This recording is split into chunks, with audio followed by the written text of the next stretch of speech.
बल भैया, अरे कमरिया अपन उठाला हो। अरे जगन्नाथों के लिया ला। अरे गुलाब तू का करत है मर्दे, उठावा कामर चला। म्यूजिक बाई रंजीत राही।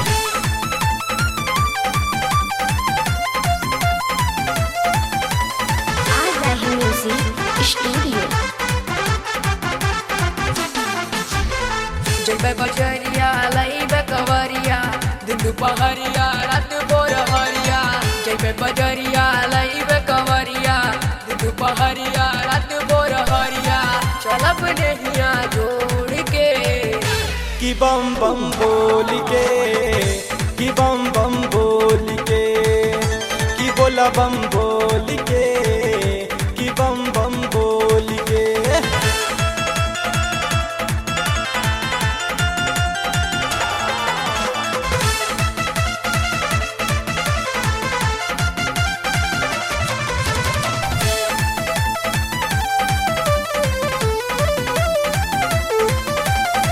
बाबा हवन बड़का दानी, महिमा उनकर महान हो।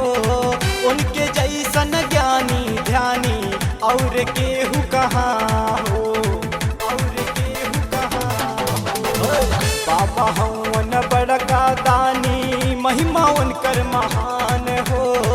उनके जैसन ज्ञानी ध्यानी और केहू कहाँ हो। भाऊ भी चली है माई भी चली है, ताऊ भी चली है दाई भी चली है। भाऊ भी चली है माई भी चली है, ताऊ भी चली है दाई भी चली है। हम चलब बगडोल के कि बम बम बोल के, कि बोला बम बोल के, कि बम बम बोल के, कि बम बम बोल के।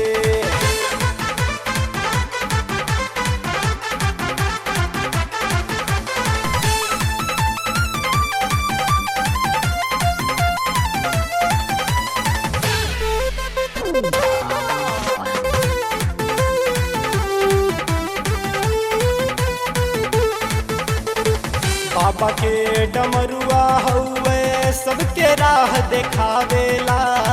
हउए गणपति ललना जे कर उहे महान कहावेला, उहे महान कहावेला। बाबा के डमरुआ हउए सबके राह देखावेला। हउए गणपति ललना जे कर उहे महान कहावेला। चाचा भी चली है चाची भी चली है, भैया भी चली है भाभी भी चली है। चाचा भी चली है चाची भी चली है, भैया भी चली है भाभी भी चली है। विनती करब हाथ जोड़ के कि बम बम बोल के, कि बम बम बोल के, कि बम बम बोल के, कि बम बम बोल के।